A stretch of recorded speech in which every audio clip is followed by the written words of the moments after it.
ไม่สูงวันเดินหาในค่าเหมือนในก็ยึดการยึดงานนะคะเนาะตอนมาเลยนะคะเนาะตีอ่อนใจเขามาเลยวัดค่ามาเลยจ้อมกันนะคะเนาะออกค่าก็ไม่เขาก็ตีเขาซื้อตั้งในนะคะเนาะออกค่านะคะเนาะอะไรก็ตั้งนาวัดนะคะ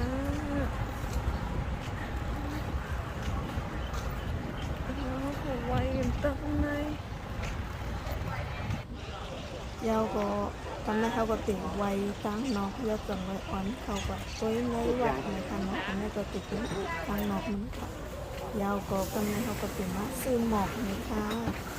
ขายเต๊กว่าไว้นึงค่ะเนาะ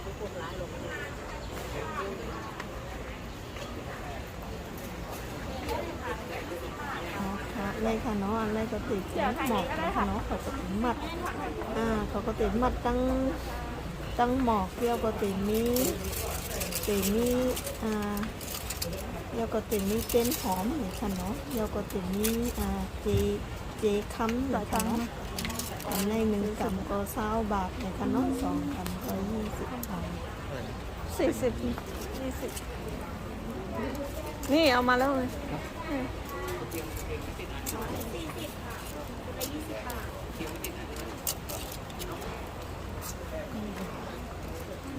ทำไมก็ตีกว่าไวกันค่ะ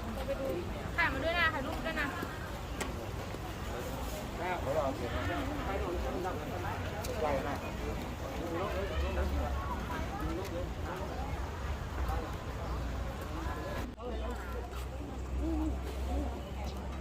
เดี๋ยวก็กำลังให้ก็ติดมาจุดเต้นหอมเขาเลยค่ะเนาะมันก็ติดนี้ให้ตีให้เขาจุดเต้นหอมเขามองไหมก็เดี๋ยวออกไปถอน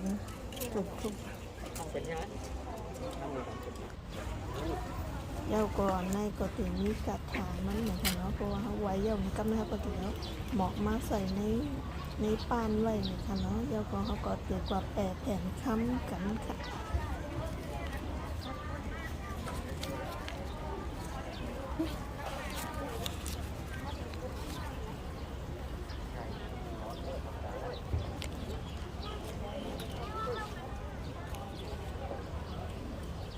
นี่ค่ะเนาะนี่ก็8 แผ่นค้ำเหมือนกัน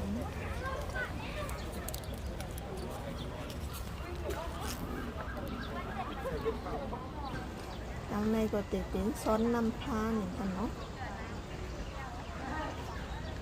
เอากว่าซ้อนน้ำพากำลังค่ะ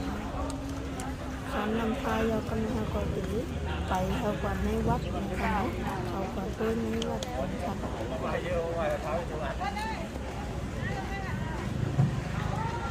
เป็นวันหยุดเหมือนกันเนาะคนมาแหล่ก็ปีนี้ดีจริงนะคะ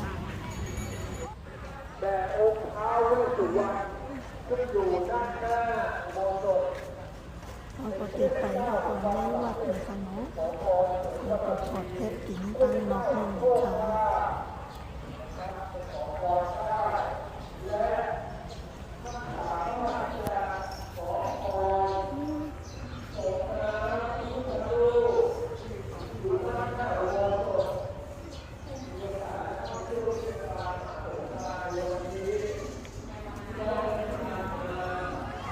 ในค่ะตั้งในมันก็เป็นจังไหนในค่ะเนาะเดี๋ยวก็ติมีหมวกในค่ะเนาะตีเอากาไว้นั่นค่ะเนาะ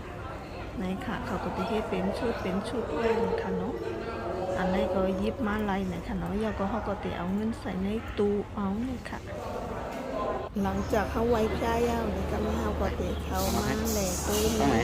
วัดในค่ะเนาะเดี๋ยวก็มาไว้มาหลุดมาไว้กันนะคะเนาะคลิปนี้ก็กันหน้าค่ะเนาะ